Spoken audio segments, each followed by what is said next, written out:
네, 여러분 반갑습니다. 먼저 이렇게 귀중한 자리를 마련해 주시고 허락해 주신 담임 목사님께 감사드립니다. 사실은 저를 좀 이렇게 너무 과분하게 소개를 해 주셨는데, 제가 작년 11월에 장로 임직을 받았습니다마는 참 굉장히 장로직을 수행하면 수행할수록 참 너무 부족하다는 것을 느끼고, 그동안에 오랫동안 장로님 하신 분들이 너무 존경스럽습니다.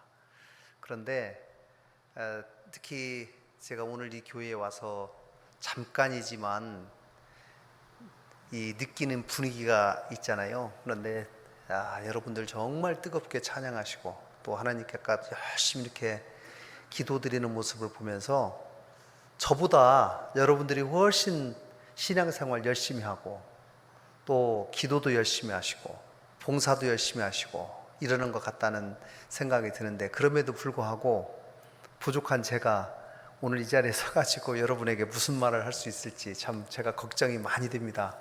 그러나 여러분들 그냥 이렇게 이해하십시오. 편하게.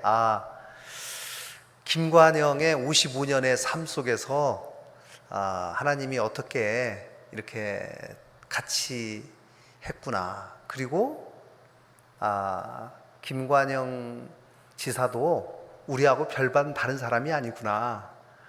이렇게 이해하시고 여러분들이 현재 하고 계시는 신앙생활에 대해서 자신감을 가지는 그런 시간 됐으면 좋겠습니다. 그리고 제가 부족한 점을 같이 나누고 고백하는 그런 시간이었으면 좋겠다 하는 생각이 듭니다. 저도 신앙생활을 하면 할수록 굉장히 사실 어렵고 두렵습니다. 제가 20대 때 저희 어머니에게 했던 질문이 생각이 납니다. 제가 인생 살면서 인생의 신앙의 모델로 생각하시는 분이 저희 어머니세요. 저희 어머니가 처녀 때 18살 때 죽을 병에 걸려서 집에서 거의 내놓다시피 했는데, 저 멀리 어디 교회에서 부흥회 하는데 너 한번 가봐라. 혹여라도 거기 가면 병 낫는다고 하는데 한번 가봐라. 그래서 7남매 중에 막내인 딸을 거기로 오빠들이 그냥 자기들은 안 다니면서 보냈답니다.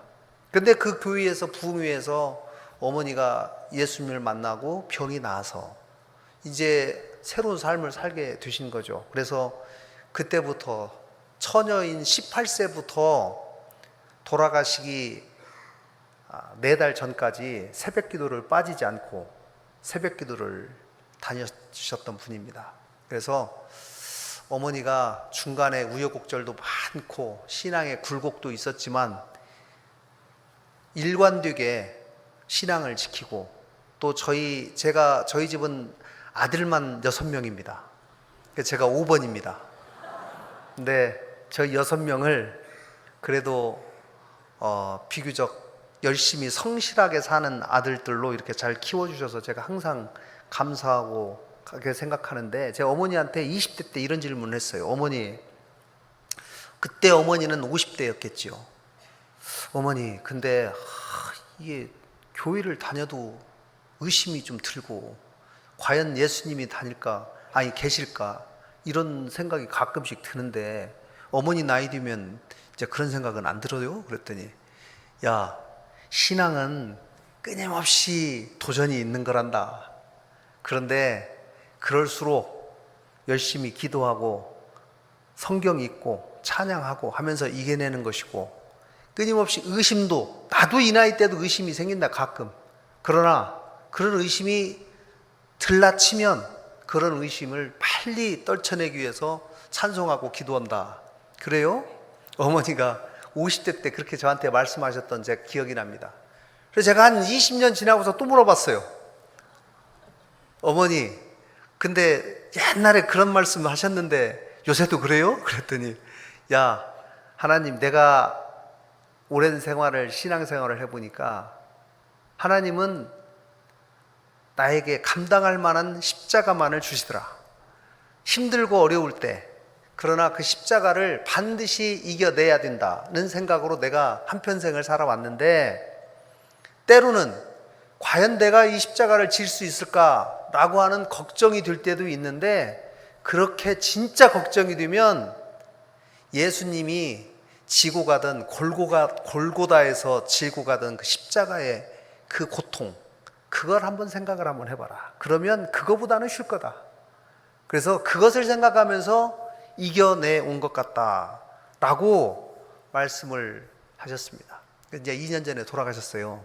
2년에 돌아가셨는데, 어머니가 저희들에게 정말로 큰 신앙의 유산을 저희들에게 남겨줬다고 생각합니다. 저희 6명을 키우면서 일관되게 한 번도 저희 6명에게 대학교 졸업한 이후로 한 푼도 지원한 일이 없고 유산 한 푼도 준 적이 없지만, 저희 가족 모두가, 특히 며느리들이 시어머니한테 돈 물려받지 않았다고 다행히 불평하지 않았습니다.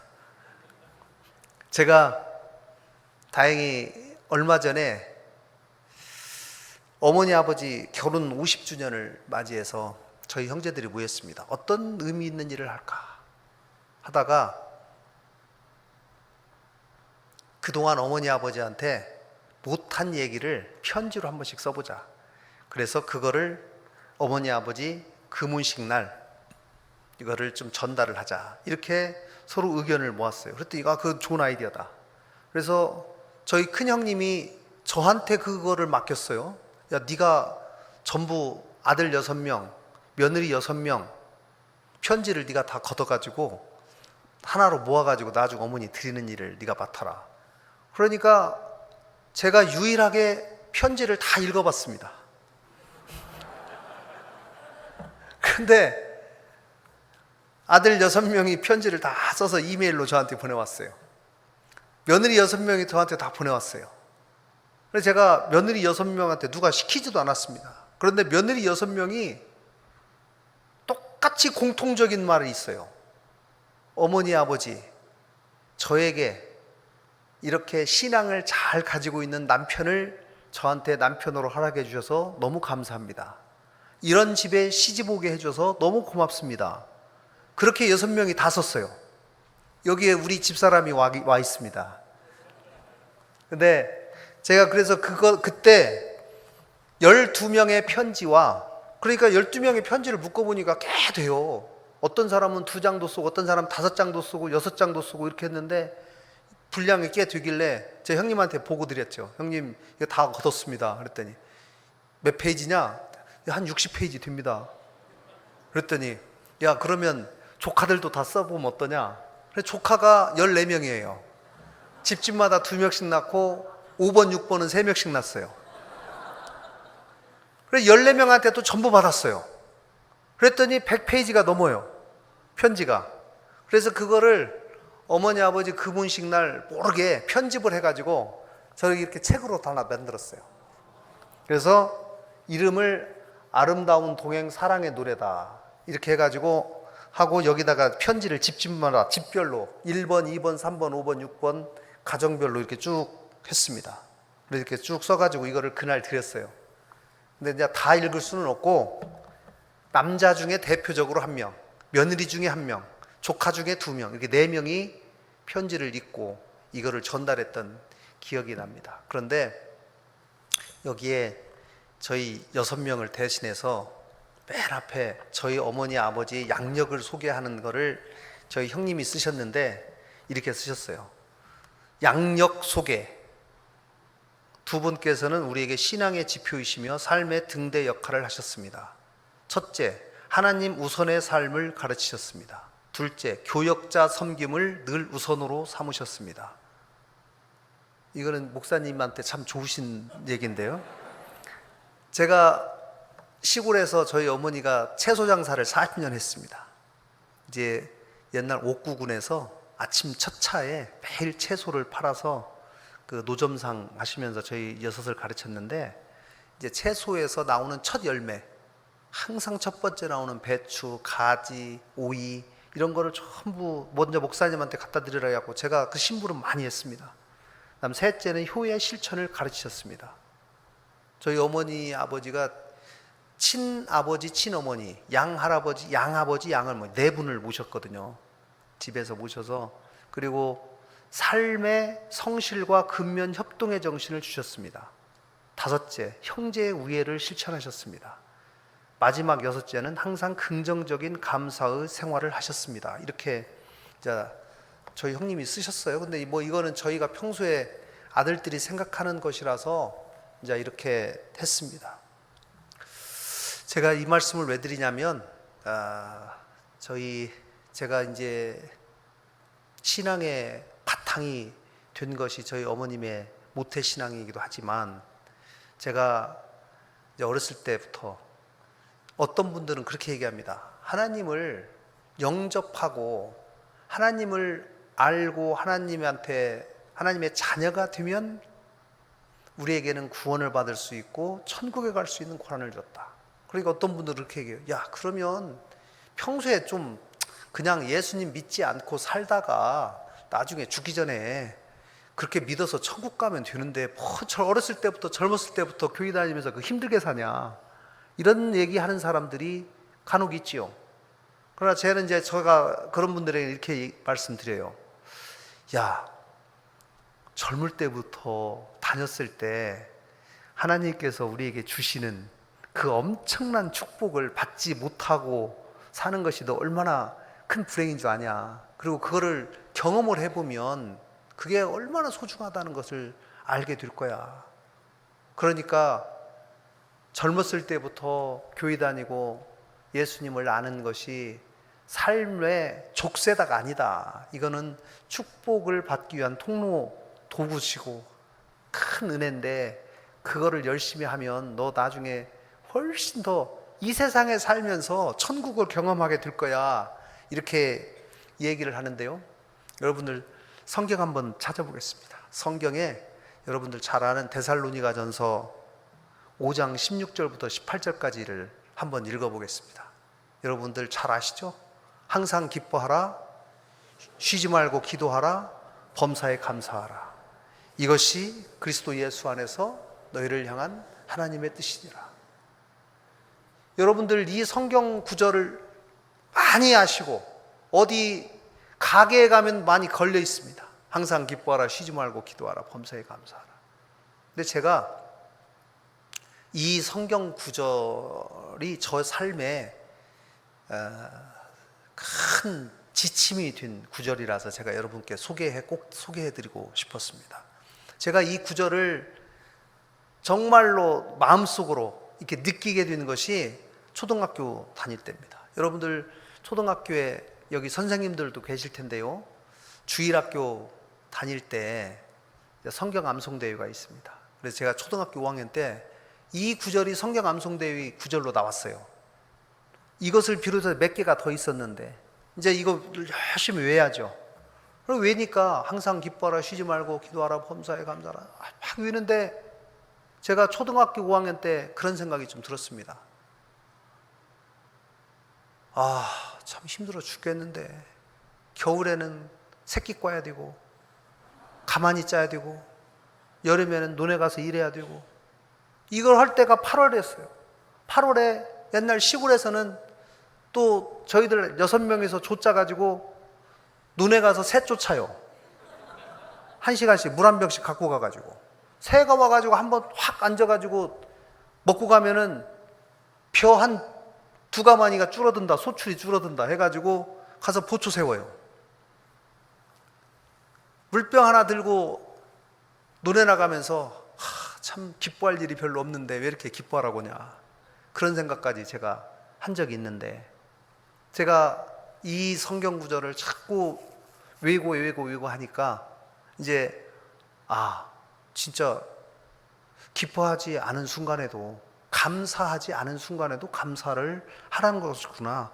항상 기뻐하라고 하고 쉬지 말고 기도하라고 하고 범사에 감사. 근데 여러분, 쉬지 말고 기도하라는 말의 뜻이 참 이게 엄청난 뜻이 들어 있습니다. 여러분들, 우리가 가끔 40일 새벽 기도도 하고 뭐 일주일 새벽 기도도 하고 하죠. 그러면 기도 제목을 가지고 열심히 기도합니다. 40일 새벽 기도인데 이번에는 반드시 기도 응답 받아야 되겠다라고 열심히 기도하는데 39일째 기도 응답이 안 오고 마지막 40일째 하나님 진짜 기도 좀 응답 좀 해주십시오 라고 하면서 그날은 교회에 30분 더 앉아서 기도하네요. 마지막 날은 응답 더 받으려고. 끝까지 응답이 안 오는 날도 있죠. 근데 그렇게 얘기했어요. 사도 바울이 데살로니가전서, 데살로니가 교회에 있는 성도들에게 쓴 편지예요. 이게 2000년 전에 거의. 여러분들 여기 어르신들 많이 계신데 50년 전에 여러분들 삶이 어땠습니까? 굉장히 힘들었죠. 지금 생각해보면 50년 전 생각해보면 1970년대 생활은 뭐 집에 냉장고가 있습니까? 세탁기가 있습니까? 뭐가 있습니까? 먹고 살기도 힘들고 정말 다들 어렵게 살았습니다. 그런데 그때 여러분에게 항상 기뻐하라, 쉬지 말고 기도하라, 범사에 감사하라, 그러면 잘 와닿겠어요? 그런데 50년 전은 관두고 2000년 전에 사도 바울이 이 얘기를 썼어요. 야, 이거는 엄청난 사실은 도전입니다. 그런데 마지막에 또 이렇게 했어요. 이것이 그리스도 예수 안에서 너희를 향한 하나님의 뜻이래요.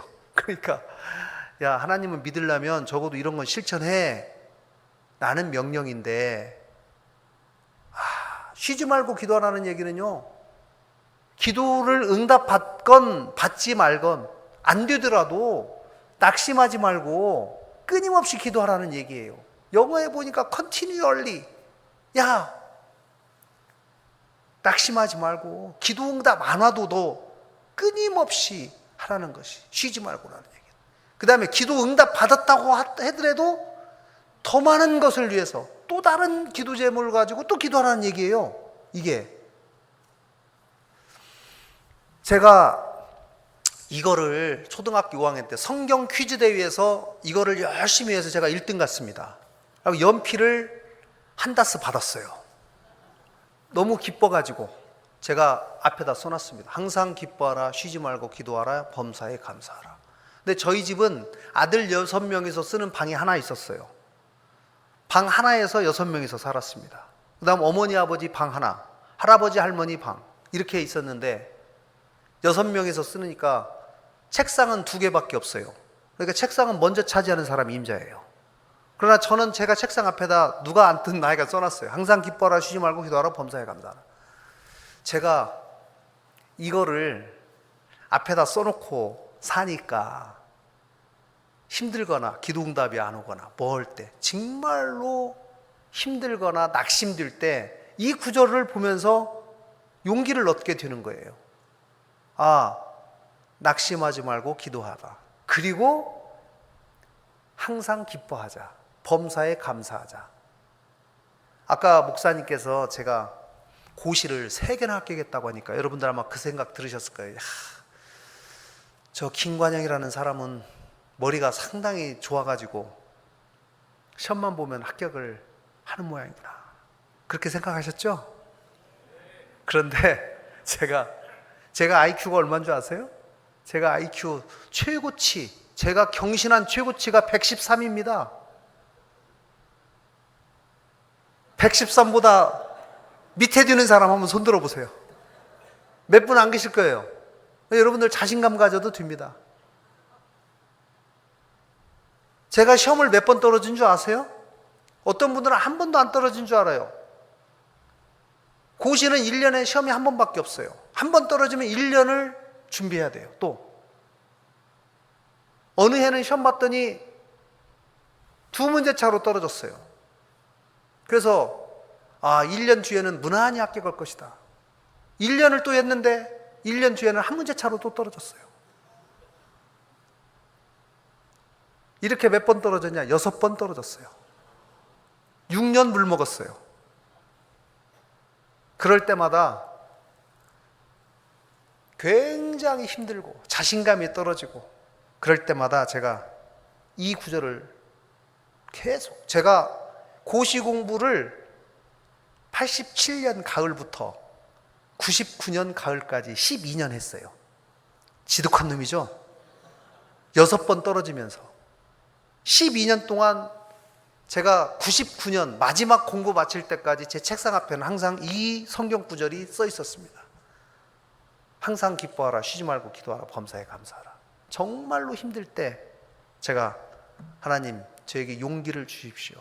그리고 힘들지만 낙심하지 않게 범사에 감사할 수 있는 마음을, 넉넉한 마음을 저에게 허락해 주십시오 라고 기도를 했는데, 제가 유년주일학교에 너무 감사합니다. 저는 시골에, 아주 시골 교회에 다녔는데 저희 육형제가 무슨 학원을 다닐 수 있겠어요. 제가 정말 아버지한테 태권도 학원과 주산 학원이 너무 가고 싶었지만 거기 좀 보내주십시오 라고 얘기했다가 형들한테 맞을까봐 얘기 못했습니다. 왜 형들이 한 번도 얘기를 안 하고 있는데 제가 어떻게 저 학원 다니라고 5번이 감히 얘기하겠어요. 학원을 하나도 다니지 않았지만 교회에 가니까 교회에서 음악도 가르쳐, 성가대도 해, 미술도 가르쳐줘, 가서 체육도 가르쳐. 제가 요새 과외학원은 교회에서 다 공짜로 배웠어요. 그래서 제가 2011년도에 국회의원 나오기 1년 전에 책을 하나 냈습니다. 되게 정치하려면 책 한 권 내죠. 자기의 삶에 대해서 돌아보면 사람들 알려야 되니까. 그래서 제가 거기다가 과감하게 책에다가 소제목을 뭐라고 다룬 줄 아세요? 그 책의 제목은 제가 도전적으로 했어요. 저를 만나면 즐거우시죠? 라고 했어요. 제가 이때가 42살인데 그래도 사람들이 저를 만나면 다 즐겁다고 하니까 제가 좀 자신감이 있어가지고 저를 만나면 즐거우시죠? 라고 했는데 이 안에 소제목에 뭐라고 한 줄 아세요? 제가 배워야 할 모든 것은 주일학교에서 배웠다 라고 제가 썼어요. 주일학교에서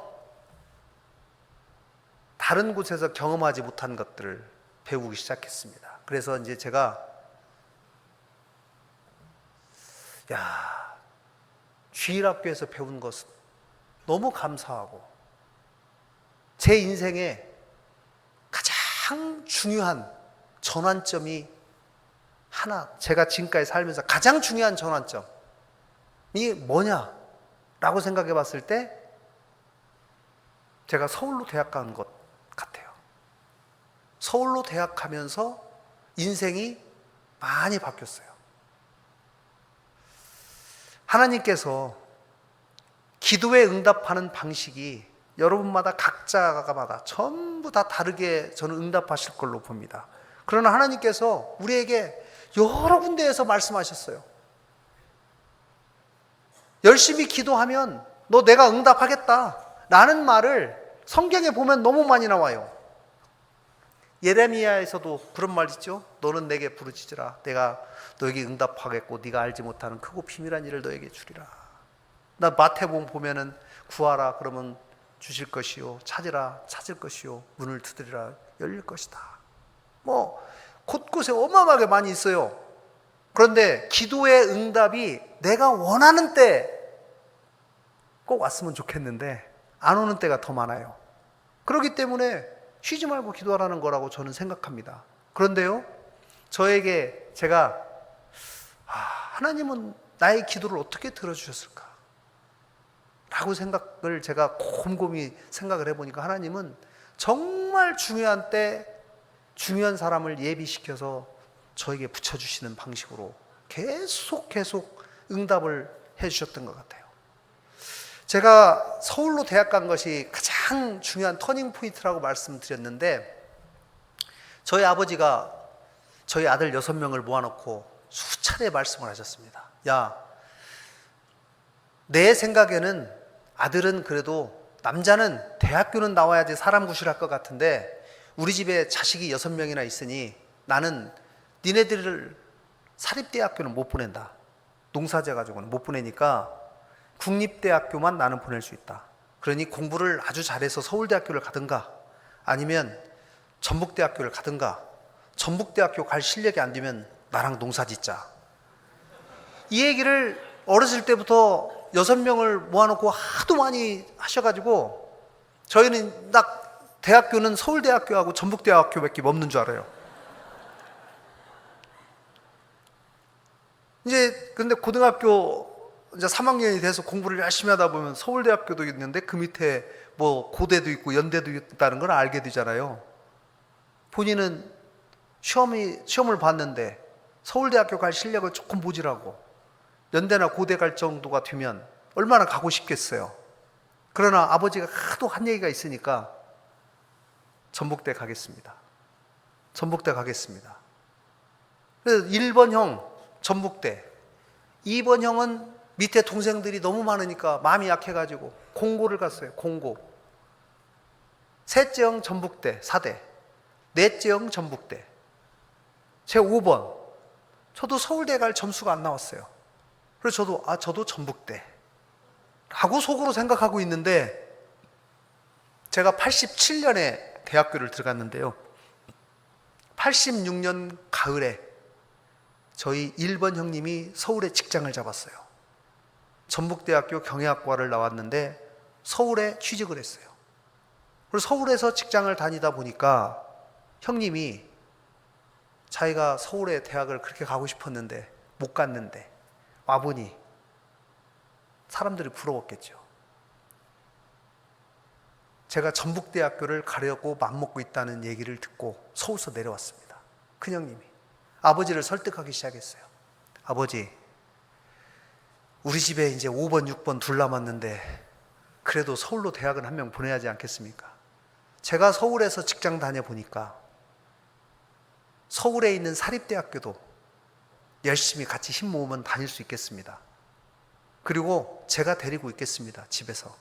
그러니까 아버지가 소 한 마리 팔아서 입학금 한번 대십시오. 그리고 저희 집에서 용돈하고 그 다음 학비는 같이 한번 마련해 보도록 제가 하겠습니다. 큰형님이 아버지를 설득하는데 제가 그 얘기를 듣고 너무 서울로 대학 가고 싶어가지고 제가 기도하기 시작했습니다. 하나님, 아버지의 마음을 꼭 변화시켜서 소를 팔게 해주십시오. 그리고 만약에 아버지가 결단을 해서 제가 서울로 대학을 가면 제가 하나님 제 기도를 응답해 주신 걸로 알고 제가 주일학교 선생님을 꼭 하겠습니다. 제 주일학교를 다니면서 너무 많은 경험과 은혜를 받았다고, 혜택을 받았다고 생각해서 저도 주일학교 교사를 꼭 해야 되겠다고 마음을 조금 먹고 있었는데 그때는 다급하니까 그 기도가 나오더라고요. 근데 아버지가 결단을 했습니다. 다행히 소가 3마리 있었어요, 집에. 그래, 소 한 마리 팔자.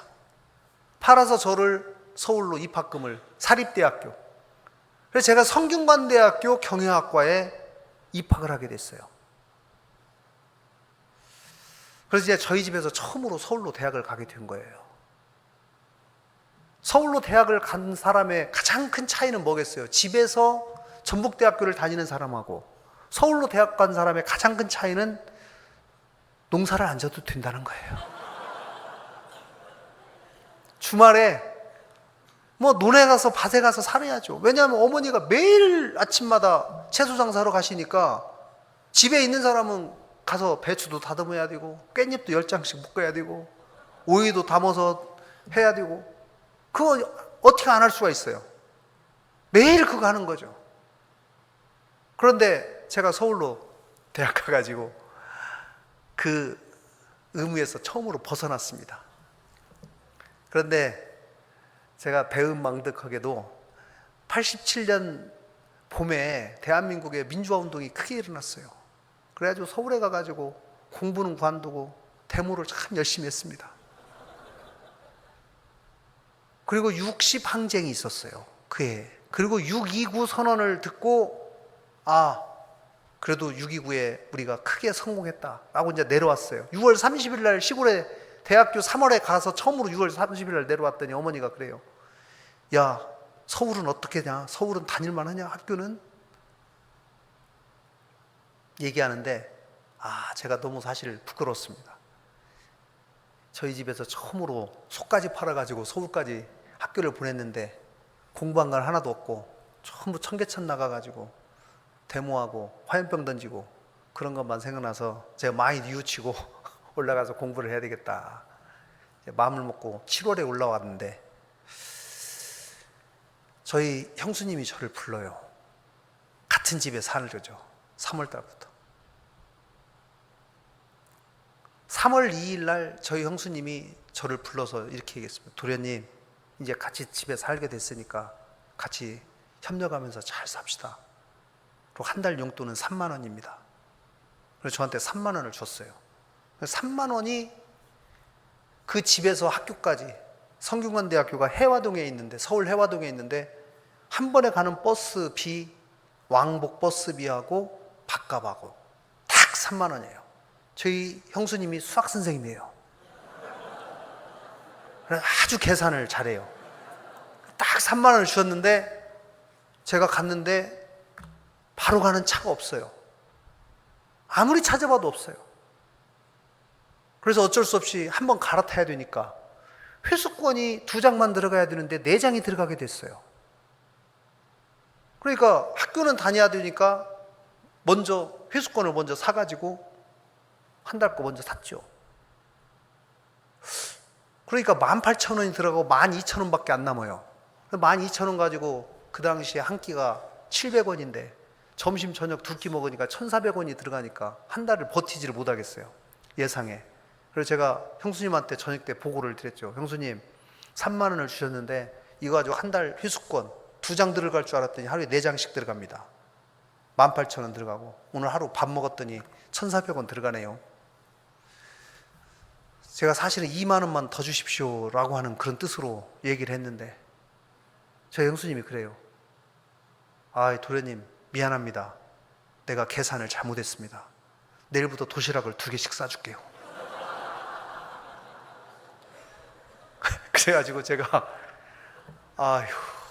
바로 그 다음 날부터 고등학교 때 다니는 가방을 다시 꺼내가지고 거기에 도시락을 2개씩 싸갖고 다니면서 했는데, 제가 아까 너무 중요한 분을 하나님께서 중요한 순간마다 붙여주신다고 했는데, 제가 인생에 제가 중요한 순간에 30대 초반까지 5명의 제가 천사를 만났어요. 저는 천사라고 생각합니다. 그분들이.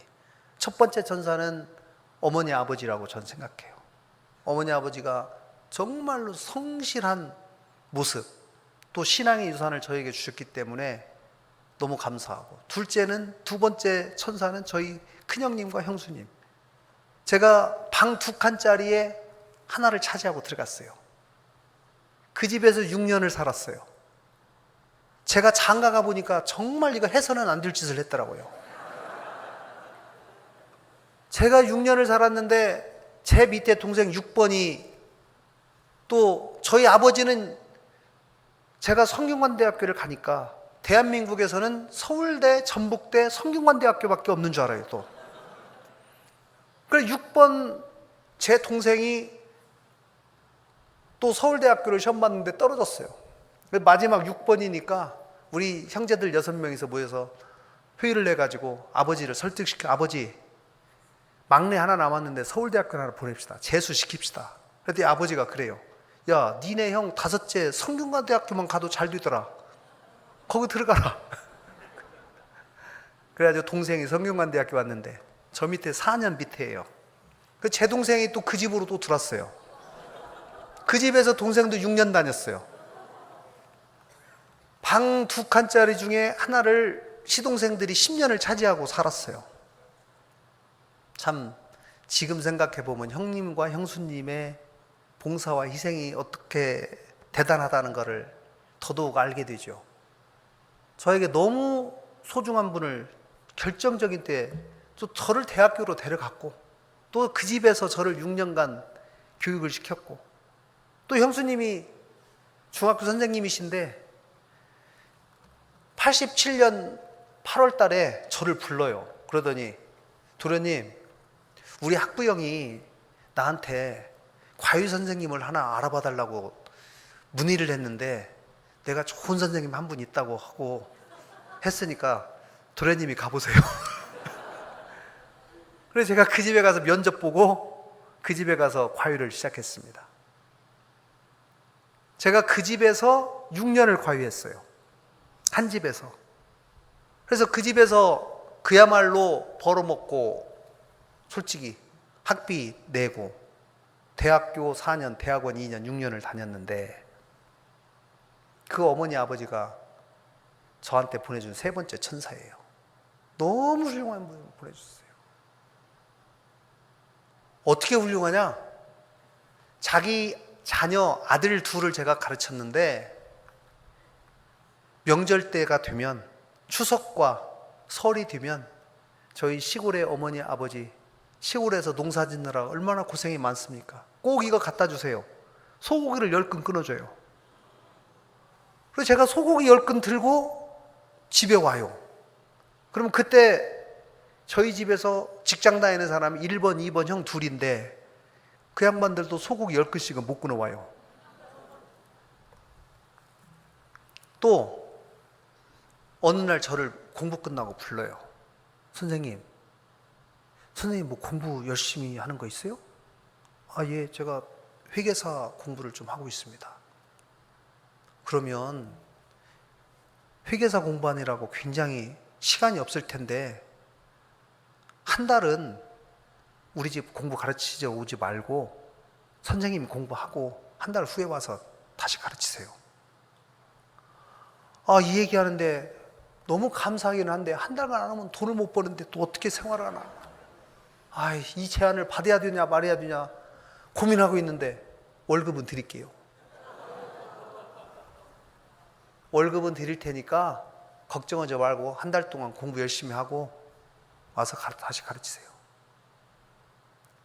2학년 때부터 시험 있을 때마다 매년 한 달씩 유급휴가를 줬어요. 그런 양반 있어요?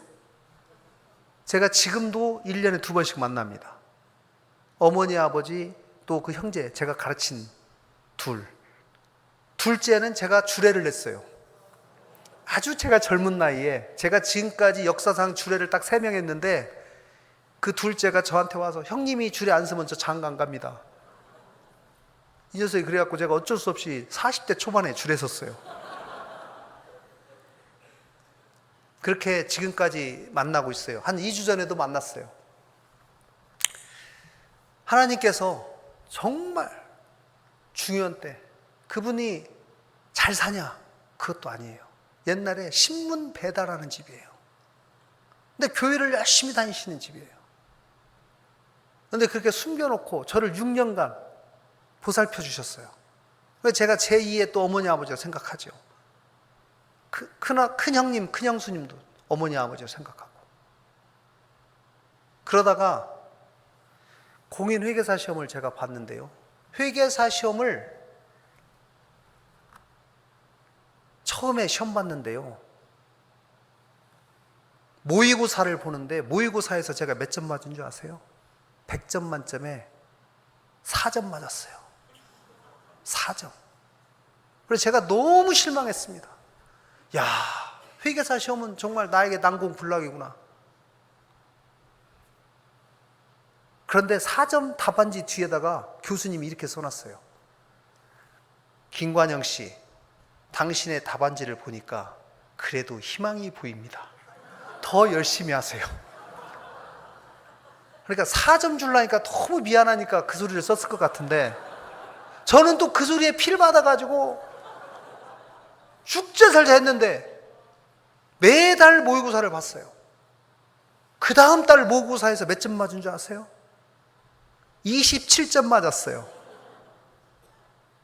그런데 여러분 고시는 5과목을 보면 아무리 시험을 잘 봐도 한 과목만 40점 밑에 맞으면 과락이라 해갖고 탈락입니다. 그러니까 무조건 일단 40점은 다 넘고 봐야 돼요. 그리고 평균이 60점을 넘어야 돼요. 27점. 그랬더니 교수님이 4점 맞던 사람이 27점을 맞다니 이건 대단한 사람이다. 그러면서 성적 진보 장학금을 줬어요. 제가 잊지 않습니다. 결국은 그분이 역시 인격이 훌륭하니까 성균관대학교 부총장까지 드셨어요. 제가 요즘도 만납니다. 저 그때 그 당시에 고시반 지도교수였는데 27점. 근데 그 과목이 어려워요. 아무래도 이제 공부를 시작한 지가 얼마 안 되니까.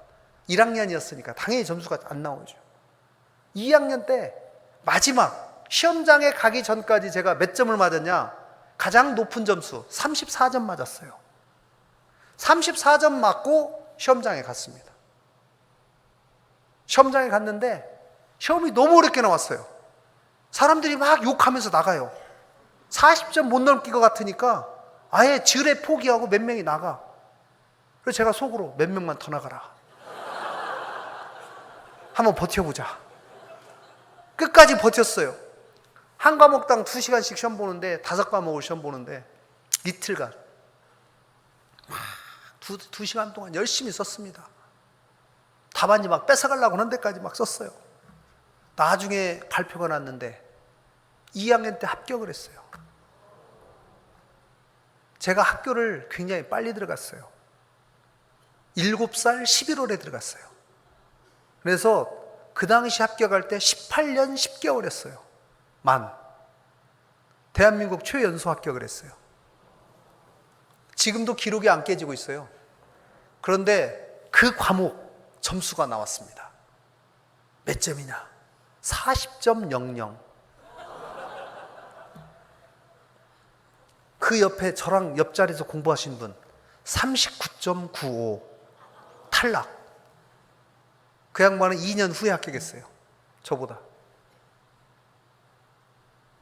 이건 기적이 저는 하나님께서 정말 저에게 큰 축복을 내려주셨다고 제가 생각하고, 그런데 고시 공부하다 보니까 교회를 다니니까 제가 주일학교 선생님 되겠습니다라고 약속했잖아요. 1학년 때 열심히 가서 주일학교 선생님 했습니다. 개척교회 했어요. 거기는 개척교회 목사님이 막 의욕이 많아가지고 그 당시에 야학까지 했어요. 야, 너는 성균관대학교 막 경영학과 다니니까 야학 선생님 해야 돼. 네, 알겠습니다. 일주일에 한 번씩 와서 야학 선생님하고 주일학교 교사 하는데 1학년에서 2학년 넘어가는데 회계사 공부를 열심히 해야 되니까 제가 꾀가 생각났어요. 하나님, 1년만 쉬었다 하면 안 되겠습니까? 1년만 쉬었다가 고시 합격하고 또 열심히 하겠습니다. 이렇게 마음이 들었다가 하나님이 또, 야 이놈아, 내가 너한테 뭐 언제 맹세를 하겠냐? 네가 아쉬우니까 서울로 대학 보내주면 뭐 한다고 약속하더니 1년 만에 그렇게 마음이 그래가지고 뭐 한 해 한 해 하고 있어? 아이고, 저를 또 막 심하게 꾸짖는 거예요. 한쪽. 그럼 연말이 되면 꼭 물어보잖아요.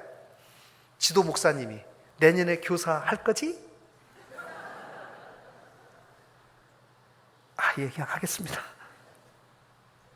근데 제가 아까 말씀드렸잖아요. 시험 6번 떨어지고 12년 걸렸다고. 해마다 연말이 되면 그 고민에 빠져요. 너무 시간이 부족하니까. 과외도 해야지. 교회에 가면 주일날 하루 종일 아침부터 저녁 때까지 있어야지 하니까 그 시간이라도 전략해서 공부해야지 않겠는가, 이 생각이 드는데, 한편으로는 또 계속 또 뉘우쳐가지고 그냥 하겠습니다. 그냥 하겠습니다. 이렇게 18년 했어요. 주일학교 교사를 18년을 쉬지 않고 했어요. 군대 가서까지 했어요. 군대 장교로 가가지고 주말에 나와가지고. 그런데 하나님이 다, 제가 이제 행정고시를 떨어지기 시작하는데 아까 말씀하신 대로 하나님은 사람을 참 여러 가지로 단련을 시킵니다. 공인회계사 시험을 대한민국 최연소로 합격해가지고 2학년 딱 합격하니까 얼마나 기고만장했겠어요? 3학년 때부터 떨어뜨리는데 3학년 때 아까 말씀드린 2문제 차로 떨어뜨리고 4학년 때 또 1문제 차로 떨어뜨리고 자존심이 완전히 다 떨어지고, 아이고 이제 큰일 났다. 4학년 마치가 또 군대 가야 되고 돈은 없고 어떻게 합니까? 그러한 때에 제가 또 하나님이 천사 한 명을 또 보내주셨어요. 그 천사가 제 집사람이에요.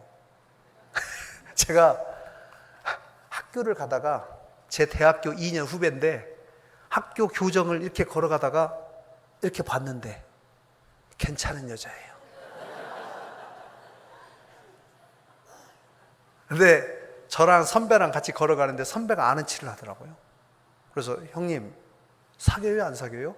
그러니까 야 나 안 사귀어. 옛날에 수업만 같이 받은 여자야. 그러더라고. 그래서 진짜 안 사귀지? 안 사귀면 나 좀 소개시켜줘. 그랬더니 그 다음날 소개시켜줬어요. 그 다음날 만났더니 그때 우리 집사람 대학교 3학년 때인데 만나보니까 공통점이 하나 있어요. 중고등부 교사를 똑같이 하고 있어요. 그러니까 서로 고민이 비슷비슷해가지고 말이 잘 통해요. 그래가지고 이제 친해져가지고 하는데 제가 행정고시를 2번이나 떨어져가지고 근데 이제 여기다 여자까지 사귀면 어떻게 됩니까?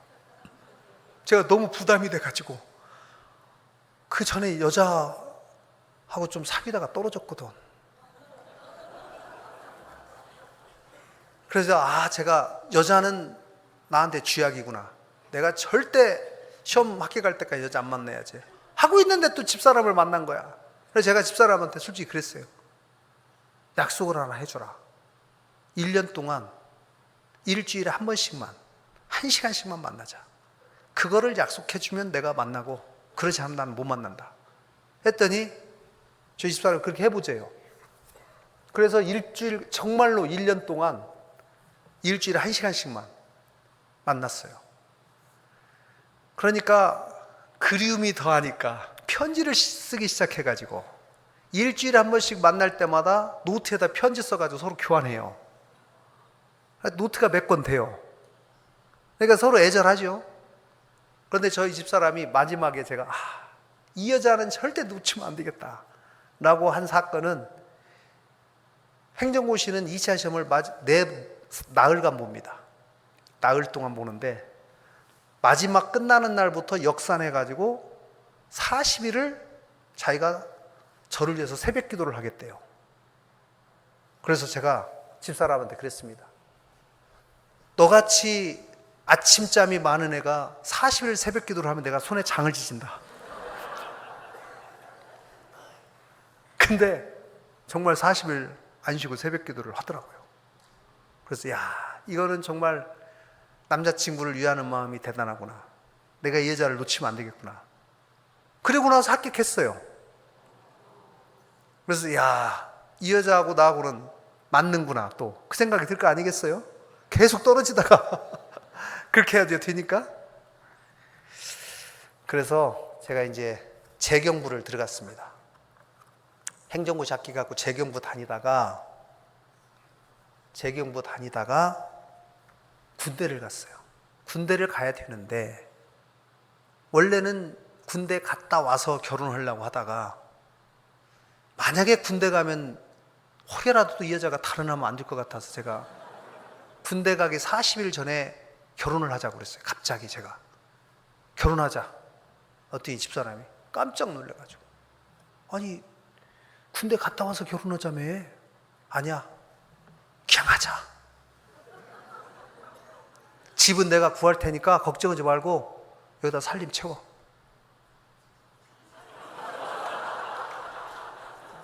제가 큰 소리는 쳤는데 돈 200만 원 있었어요. 그래서 제가 그때 재경부 다닐 때니까 재경부가 은행을 관할합니다. 그러니까 은행 지점장을 들어오라고 해갖고 빨리 돈 내놓으시오. 집 대출 좀 받읍시다. 그래서 제가 대출 받아가지고 집 얻어가지고 집을 보여줬죠. 집사람한테. 야, 집 얻었으니까 여기다 살림 채워. 집 11평짜리 집. 아주 조그만한 집. 침대도 놓을 수 없는 공간이었어요.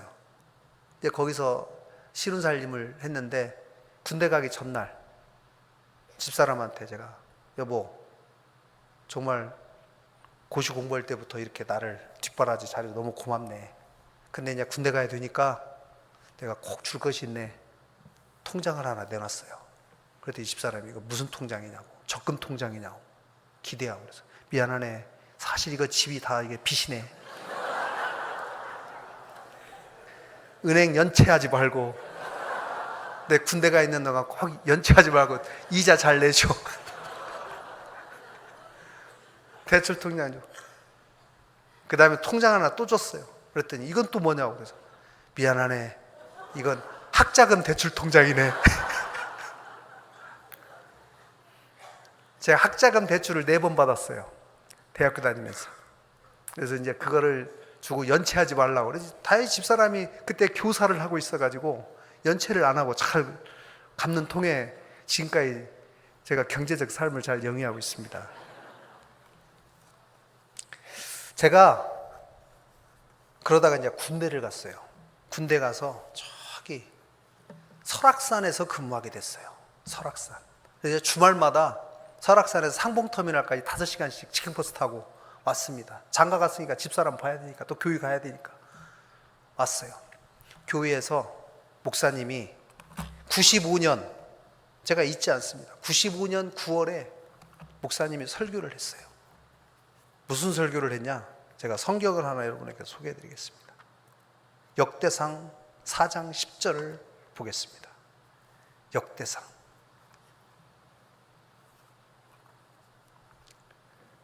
다 같이 한번 읽어보시겠습니까? 시작. 야베스가 이스라엘 하나님께 아뢰어 가라되, 원컨대 주께서 내게 복의 복을 더하사 나의 지경을 넓히시고 주의 손으로 나를 도우사 나로 환난을 벗어나 근심이 없게 하옵소서 하였더니 하나님이 그 구하는 것을 허락하셨더라. 여러분, 야베스의 기도라는 노래도 아시죠? 원컨대 주께서 나에게 복의 복을 더하사 나의 지경을 넓히시고 주의 손으로 나를 도우사 나로 환난을 벗어나 근심이 없게 하옵소서. 이게 야베스라는 사람이 옛날에 기도를 했는데 목사님이 그 당시에 이런 설교를 했어요. 야베스가, 여러분 한번 보세요. 복의 복을 더하사. 이미 야베스가 상당한 복을 받았는데, 하나님, 제가 이미 받은 복이 있지만 더 많은 복을 주십시오. 저의 지경을, 나의 영향력, 믿음의 영역을, 삶에서의 영역을 더 넓혀 주십시오 라고 이렇게 기도했더니 다 허락했다는 거예요. 환난에서 벗어나겠다고 다 기도했더니 또 허락하셨다는 거예요. 근데 목사님이 당시에 이런 설교를 하셨어요. 하나님이 우리에게 얼마나 많은 복을 주실지 하나님만 알죠. 나는 모르죠, 솔직히. 하나님한테 기도하는 거예요. 하나님, 저에게 복을 주십시오, 일만저만하게 기도를 응답해 주십시오라고 하는데, 하나님이 원래 김관영이한테 복을 100을 주려고 하는데 제가 예를 들면 50을 받았어요. 근데 나머지 50을 더 주려고 지금 기다리고 있는데 기도를 안 해. 더 원하질 않아. 그럼 하나님이 주실라다가 아이고 너는 됐다. 그러나 더 많은 복을 달라고 기도를 애절하게 하는 사람에게는 더 준다. 그런데 도대체 나는 나에게 주실 복의 분량을 하나님만이 아시니 더 끊임없이 기도하자. 야베스처럼 하나님, 복의 복을 더해 주시면 그 더 주신 복을 선한 영향력을 위해서, 선한 일을 위해서 쓰겠습니다 라고 해서 더 기도하면 야베스의 기도처럼 들어주는데, 야, 왜 기도를 중간에 하고 마냐, 더 해라. 하나님이 도대체 우리에게 주실 복의 분량은 너무나 위대하고 끝이 없다. 아이고, 그 설교를 제가 듣고 상봉터미널에서부터 설악산까지 5시간 동안 직행버스를 타고 가는데 계속 제가 마음속에 막 감동이 생겼어요. 그래서 제가 무슨 감동이 생겼냐, 도대체 하나님이 나에게 주실 복의 분량이 도대체 얼마나 될까, 내가 너무 궁금하다. 더 기도하고 더 강구해야 되겠다. 그리고 나도 더 준비해야 되겠다. 근데 하나님께서 여러분 기도를 응답하실 때요, 갑자기 준비되지 않은 자에게 주시지 않습니다. 여러분도 준비를 해야 돼요. 준비를 해야지 그 기도가 응답될 가능성이 더 높아져요.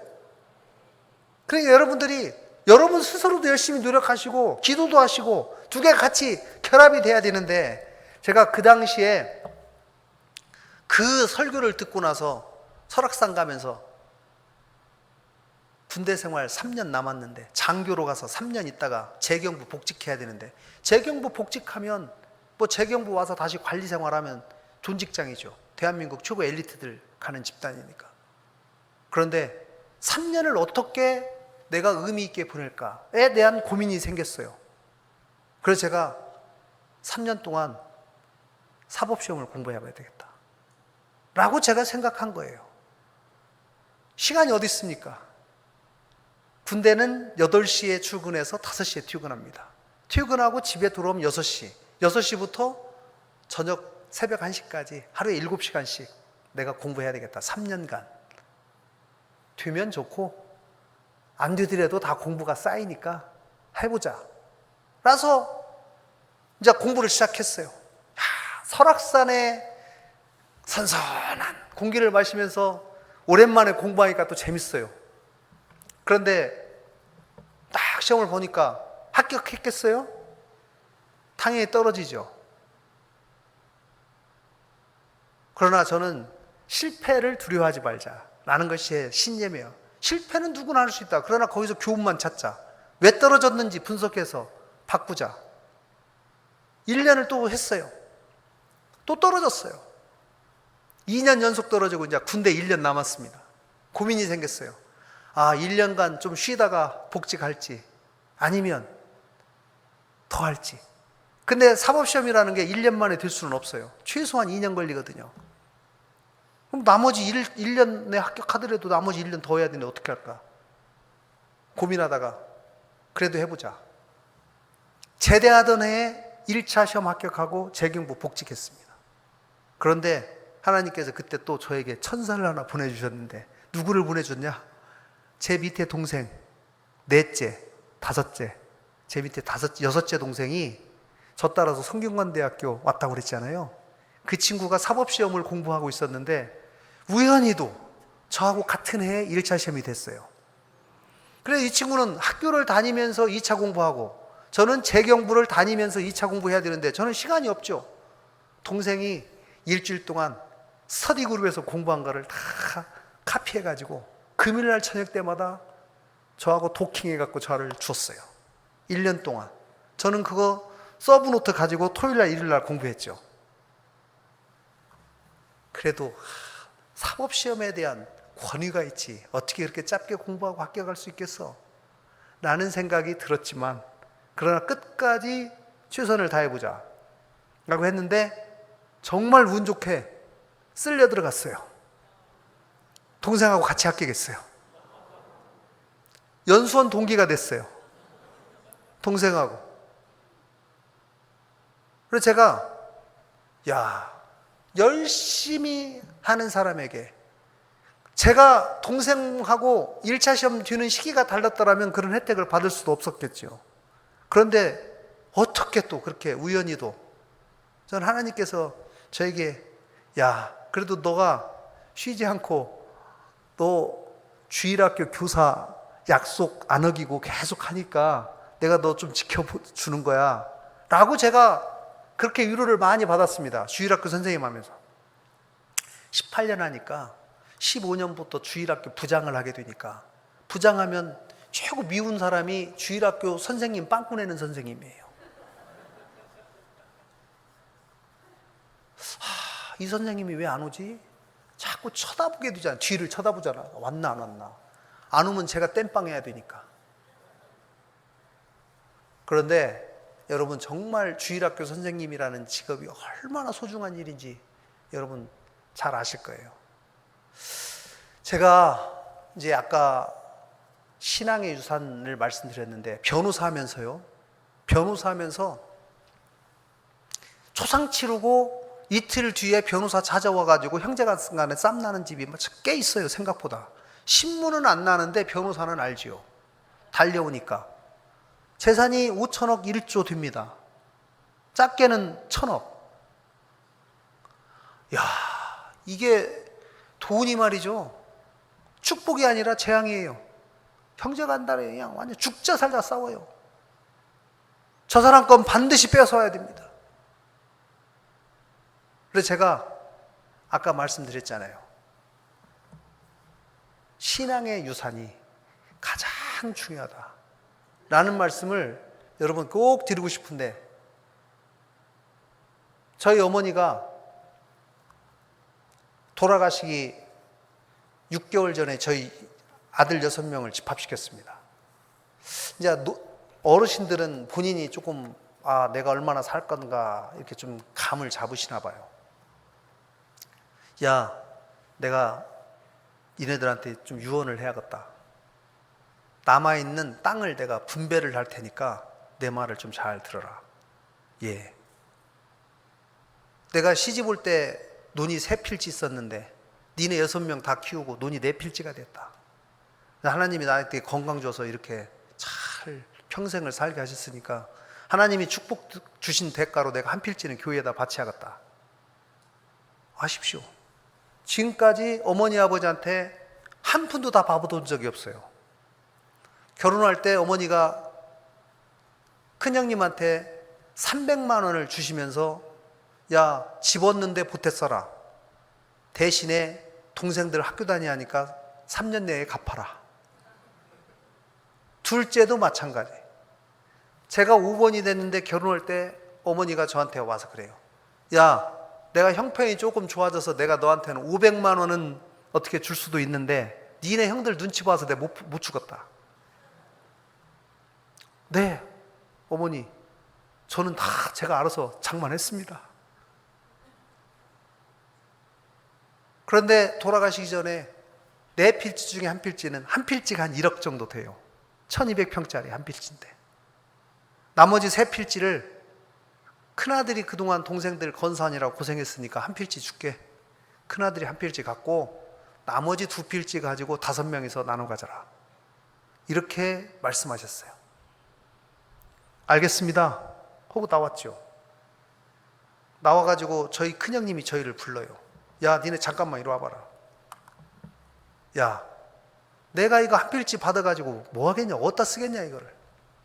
어머니 아버지가 정말 평소에 평생을 살면서 이걸로 우리 가르치시라고 애쓰셨는데 이 3필지를 어머니 돌아가시면 내가 한 필지 안 받을 테니까 니네들은 나보다 더 형편이 나으니까 니네들도 받지 마라. 그리고 이거 3필지 팔아가지고 장학재단을 만들자. 큰형이 제안을 해요. 근데 큰형님이 지금 목사님이시기 때문에 가장 어려워요. 그래, 그 양반이 한 필지를 꼭 가져가야 될 양반이 먼저 그렇게 말씀하시니까 그 밑에는 뭐 의사, 변호사 다 그러고 있으니까 뭐 다 먹고 살잖아요. 그럼 그렇게 하시자고. 그래서 어머니 돌아가시고 3필지를 다 처분해가지고 한 1년 전에 장학재단을 만들었어요. 그런데 그러면 저희가 한 푼도 다 받지 않았잖아요. 아무도. 아주머니들도 며느리들도. 그런데 며느리들이 그래요. 너무 잘했다. 이거 갖고 싸움하니까 안 하니까. 자식들에게 돈을 있으면 나눠주고 싶지요. 그러나 저는 공부를 가르치는 데까지는 저는 좋다고 봅니다. 그런데 그 다음에 나눠주는 거는 저는 득보다 실이 많다고 봐요.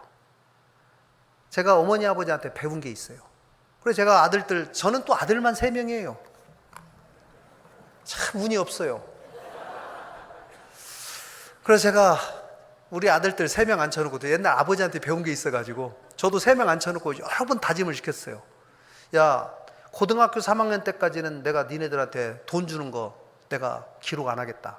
그러나 고등학교를 졸업하면서부터는 너하고 나하고 니네들하고 금전관계는 딱 1인당 1억씩이다. 고등학교 졸업하면서부터는 매월 100만 원씩 100번 자동이체하고 그걸로 너하고 나하고 금전관계는 끝이니까 그걸로 죽을 써먹든 뭘 하든 알아서 해라. 그래서 제가 큰아들한테 100만 원씩 100번 자동이체 딱 했습니다. 둘째가 3년 밑인데 아버지 100번 자동이체 하는 건 제가 받아들이겠습니다. 그런데 물가 상승률은 고려하셔야죠. 얘기 들으니까 말이 돼요? 너는 110이다. 그랬더니 3년 밑에 있는 막내 아들이 아버지 저도요. 너는 120이다. 110, 100번, 120, 100번. 딱 자동이체 해놓고 그걸로 끝. 큰아들이 이번 달 7월로 끝나요. 100번이. 그래서 저는 속으로 솔직히 알고 있었어요. 그리고 이번 달이 끝나면 자동이체가 끝나요. 근데 이놈이 7월 초에 편지를 보냈더라고 저한테. 아버지 이번 달이면 100번이 끝나는군요. 그동안 100번 도와주셔서 너무 고맙습니다. 제가 스스로 자립할 수 있도록 여건을 만들어 주시고 자립심을 주셔서 감사하고, 대신에 월 100만 원씩 딱 이것밖에 안 들어온다는 걸 알기 때문에 제가 그동안 계획성 있는 경제 생활을 할 수 있도록 도와주셔서 고맙습니다. 앞으로 제 갈 길을 잘 가겠습니다. 써왔어요. 공직자가 되니까요, 자식들 재산이 다 공개가 돼요. 저의 의지와 무관하게 아들 통장을 다 뒤져갖고 얼마 했는지 다 나와야 돼요. 제가 올 초에 좀 놀랐어요. 큰아들 재산이 2억 5천이더라고. 그래서 내가 저만 알고 있죠. 열심히 지금 알바했더라고. 알바해가지고. 그래서 여러분들, 돈을 남겨서 자식에게 너무 많이 주려고 하지 마시고 좋은 일에 많이 쓰시고, 신앙의 유산을 주는 것이 얼마나 소중한가 라는 얘기를 제가 꼭 드리고 싶어서 이 말씀을 드렸습니다. 공직자가 되는 것은 참 정말 어려운 저는 일이라고 생각합니다. 공직자는요, 유리병 안에 들은 물고기 같아요. 저는 그렇게 표현합니다. 제가 도지사 된 지가 벌써 2년이 됐습니다. 맨 처음에 변호사 김앤장 법률사무소를 10년 다녔어요. 그러다가 국회의원을 출마를 할 때 저희 집사람하고 얼마나 싸웠겠어요. 2011년도에 자식은 3명 있지, 집은 없지. 그런데 갑자기 변호사 하다가 국회의원 한다고, 그것도 될지 안 될지도 모르는데 도전하겠다고 나오니까 저희 집사람이 그렇게 말리는데 제가 그랬습니다. 여보, 근데 고시를 3개 합격하고 대한민국에 많은 인맥을 쌓고 이거를 내 혼자 잘 먹고 잘 사는데 쓰는 게 좋아? 아니면은 정말 어렵고 힘든 우리 고향을 위해서 이걸 쓰는 게 좋아? 한번 고민 한번 해보자. 1년을 설득했어요. 그래서 겨우 설득해가지고 딱 한 번만 출마해보자. 딱 한 번 출마하고 떨어지면 절대 안 하고 다시 가서 돈 많이 벌어줄게. 2011년에 제가 그만둘 때 연봉이 한 10억 됐습니다. 그거 그만두고 국회의원 오니까 1억이에요, 연봉이. 그리고 통제받고 요거도 먹고. 참 쉽지 않은 길인데, 그러다가 2번을 8년을 했습니다. 제가 국회의원 하면서 약속을 했어요. 첫째, 돈 받지 않는 국회의원이 돼야 되겠다. 돈 벌으려면 변호사 해야지, 무엇으로 네가 그 자존심 상하면서 이어가 갖고 가냐. 2번째는 일 잘하는 국회의원 되자. 3번째는 주민들과 소통 잘하자. 그래서 매주 주말마다 내려오자. 이 3가지 약속을 했는데, 제가 이 3가지 약속 지키기 위해서 8년 동안 아침 6시에 출근했습니다. 매일 국회로.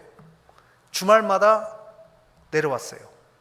8년을 하고 나서 제가 목 디스크를 걸렸습니다. 너무 힘들어요. 그런데 저도 3선 떨어지면 큰일 나는 줄 알았는데 하나님이 3선을 낙선을 시키더라고. 낙선을 하고 나서 제가 너무나 큰 교훈을 얻었습니다. 일단 1번, 제 몸이 일단 회복이 됐고 가족 관계가 회복이 됐고, 그 다음을 예비할 수 있는 저에게 여유가 있는 시간을 주셨어요. 너무 감사하죠. 그리고 떨어진 사람들의 마음을 알게 됐어요. 옛날에 누가 그러더라고요. 국회의원은 안 떨어져 본 사람하고는 얘기하지 말아라. 그래서 제가 안 떨어졌을 때는 저 얘기는 떨어진 사람 위로하려고 하는 얘기지. 그래도 안 떨어지는 게 좋지. 근데 직접 제가 떨어져 보니까 국회의원은 한 명 당선되면 5명이 떨어지잖아요. 그러니까 떨어진 사람이 훨씬 더 많아요. 그 사람들의 마음을 이해하게 됐어요. 그리고 제가 떨어져 본 사람이 가서 위로를 해주면 나도 옛날 떨어져 봤더니 알겠는데 얼마나 마음이 아프고 지금 충격을 받았냐. 위로가 되죠. 공감이 되잖아요. 안 떨어져 본 사람이 아무리 얘기해봐야 야 인마 네가 내 마음 알아? 그럴 거 아니에요. 너무 좋은 기회였어요. 그런데 2년 있다가 도지사를 또 나오려고 하니까 저희 집사람이 또 엄청 말렸습니다. 제발 좀 그러지 좀 말아라고. 그런데 도민들이 무너진 전북 좀 살려보라고 나가보라고 하는데 제가 또 이거를 어떻게 그래도 한번 해보자. 선거 출마하고 한 달 만에 경선하고 뭐 여차여차하고 됐습니다. 여러분도 다 아실 거예요. 저를 왜 뽑았습니까? 야, 전북이 대한민국 꼴등인데 젊은 놈이 와서 좀 열심히 해서 좀 살려봐라. 경제 좀 살려봐라. 청년들 일자리 좀 늘려봐라. 1년에 청년들이 10,000명이 떠나는데 청년들 좀 여기 좀 머무르게 좀 해봐라. 뭐 이거 아니겠어요? 그걸 위해서 지금 2년간 뭐 죽자 살자 하는데 되는 일도 있고 안 되는 일도 그렇습니다. 제가 도지사 됐을 때 2가지 약속했어요. 하나는 일을 잘해서 성과가 나는 도지사가 되겠습니다. 또 하나는 우리 도민들한테 한없이 겸손한 도지사가 되게 해주십시오. 이 2가지를 위해서 제가 기도를 하고 도민들께 약속을 했습니다. 성과를 내는 것과 겸손은 어떻게 보면 잘 어울리지 않는 일이죠. 그러나 우리 도민들의 아픈 마음을 잘 이해하고 한없이 섬기는 마음으로 그런 겸손한 섬기는 사람이 되게 해달라고 여러분께서 기도 많이 해주시기를 부탁합니다. 또 도가 정말로 성과를 내야 돼요. 제가 그동안 다행인 것은 제 앞에 10년 동안 1년에 기업 유치를 1조 5천억 정도 했습니다. 그래서 10년 동안 총 15조를 했어요. 1년 평균 1조 5천억. 근데 제가 지금 2년 동안 약 13조 원 정도를 투자 유치를 했습니다. 협약한 거예요. 사인한 거예요. 이게 완벽하게 다 공장 짓는 대로 연결돼서 일자리가 늘어나야 돼요. 그리고 이것이 완벽하게 일어나서 일자리가 늘어나는 데까지는 앞으로 한 4, 5년 걸립니다. 그래서 이게 꼭 제대로 이루어져서 우리 전북이 다시 한번 부흥의 전기를 꼭 마련해야 돼요. 이번 기회에 제가 일을 해보니까 곳곳에 기초공사가 부실해요. 저도 36년 만에 처음으로 전주에 왔습니다. 제가 전주에 처음 살아요. 그럴 거 아니겠어요? 군산에서 고등학교 졸업하고 서울로 대학 가가지고 서울서 대학 졸업하고 직장생활 35년 하다가 2년 전에 처음 내려온 거예요. 제가 여기서 살면서 느끼는 점이 조금 우리 전주에 계신 분들이 조금 정체됐다. 좀 더 도전적이었으면 더 좋겠다. 제가 이런 생각을 좀 해요. 그래서 제가 도전합시다. 계속 외치는 거예요. 1%의 가능성만 있어도 도전하자. 도전하자. 새로운 거를 도전하면 실패할 수도 있지요. 그러나 실패 두려워하지 말자. 우리에게는 전북은 도전이 필요한 시기다. 지금. 작년에 2차 전지 특화단지를 정말 어렵게 지정을 받았습니다. 저는 기적이라고 봐요. 전국에서 25개 지자체가 경쟁을 했어요. 반도체 2차 전지 디스플레이 3개 종목에. 25개 지자체 중에 제가 너무 이 전북에 2차 전지 특화단지를 유치해야 되겠다 간절해서 제가 직접 PT했습니다. 프리젠테이션을 도지사가 한 데는 딱 이 25개 중에 저 하나예요. 심사위원들이 깜짝 놀랐어요. 도지사가 직접 프리젠테이션 하니까. 제가 프리젠테이션을 한 번 하려면 우리 직원들 앞에서 30번씩 연습합니다. 그러고 해요. 작년에 많은 사람들이 도와주셔가지고 정말 도민들 하나 뭉쳐가지고 2차전 특화단지가 됐어요. 기업들이 많이 와요. 올해는 바이오 특화단지다. 제가 바이오 특화단지 또 도전하자. 바이오가 우리가 뭐 있습니까? 큰 기업이 없는데. 야, 뭔 소리야? 도전하자. 열심히 도전해가지고 지난 4월 30일 날 우리가 발표를 했습니다. 이것도 제가 꼭 발표를 해야 되겠는데 산자부에서 공문이 내려왔어요. 발표자 도청 담당 국장 또는 과장으로 한정함. 그 전에 도지사가 발표했다고 해가지고 다른 도지사들이 엄청 욕했어요. 저한테. 왜 남들 안 하는 짓을 네가 해가지고 그렇게 남들 욕먹이냐고. 시도지사들이 산자부를 압박해가지고 담당 국장 또는 과장 이 발표하라고 찍혀왔어요. 공문에. 근데 제가 한 달 동안 준비했는데 꼭 해야 되겠는데 그냥 갔습니다.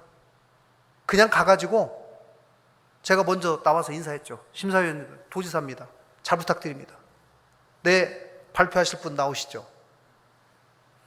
예, 심사위원 여러분, 저희 전북은 바이오 국이 없고 도지사가 바이오 국장을 겸임합니다.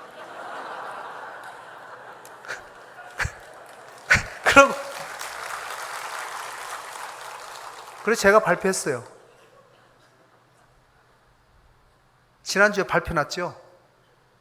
됐어요, 안 됐어요? 떨어졌어요. 떨어졌어요. 근데 저는 떨어진 거라고 생각 안 합니다. 제가 두 가지인데요. 8달을 준비하면서 우리 전북에 있는 바이오가 뭐가 어떤 기관이 있고 어떤 연구기관이 있고 어떤 연구가 있고 어떤 기업들이 있는지를 너무 다 잘 알게 됐어요. 그래서 여기를 이렇게 가야 되겠다. 3년 동안 과거 3년 동안 15개 기업을 유치했는데 올 한 해만 1월부터 지금 7월까지 17개 기업을 유치했어요. 바이오 기업이 오기 시작해요. 이제 막.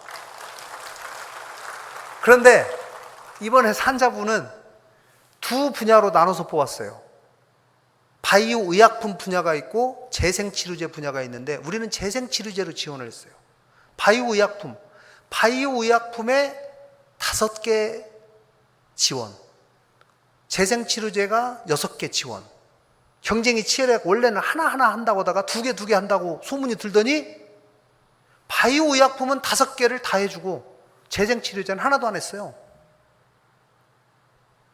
그래서 제가 대통령한테 이르려고 그래요. 어떻게 이런 일처리가 있을 수 있냐. 왜 안 했냐 했더니 이쪽은 아직 공장들이 가동될 분위기가 아직 산업이 성숙이 덜 돼서 연구소 기업들이 많기 때문에 앞으로 2년 있다가 지정하겠다는 거예요. 그래서 저는 탈락은 아니죠.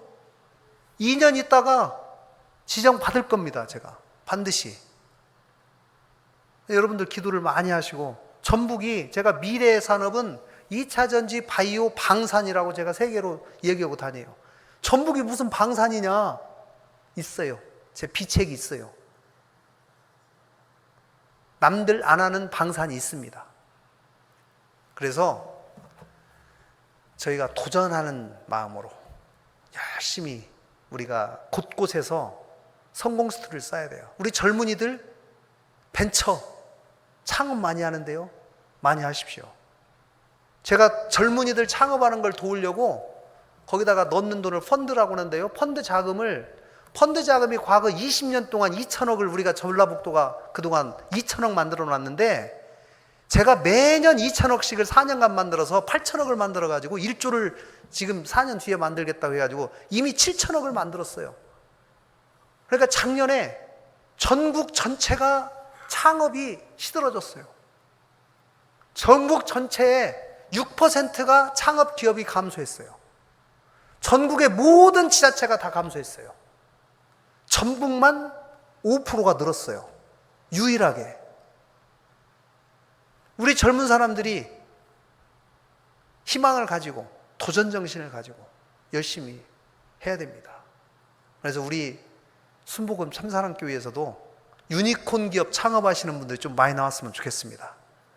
야베스의 기도처럼, 또 바울의 기도처럼 쉬지 말고 기도하라, 또 범사에 감사하라. 실천하면 큰 축복이 저는 분명히 있을 거라고 생각하고, 야베스가 기도한 것처럼 하나님, 저를 여기까지 보살펴 주신 하나님께 감사합니다. 그러나 저에게 더 큰 복을 주십시오. 저에게 주신 복을 제가 하나님의 영광을 위해서 쓰겠습니다 라고 매일매일 기도해가지고 야베스가 받은 그 응답처럼 그 응답을 다 받는 우리 성도 여러분 되시기를 바랍니다.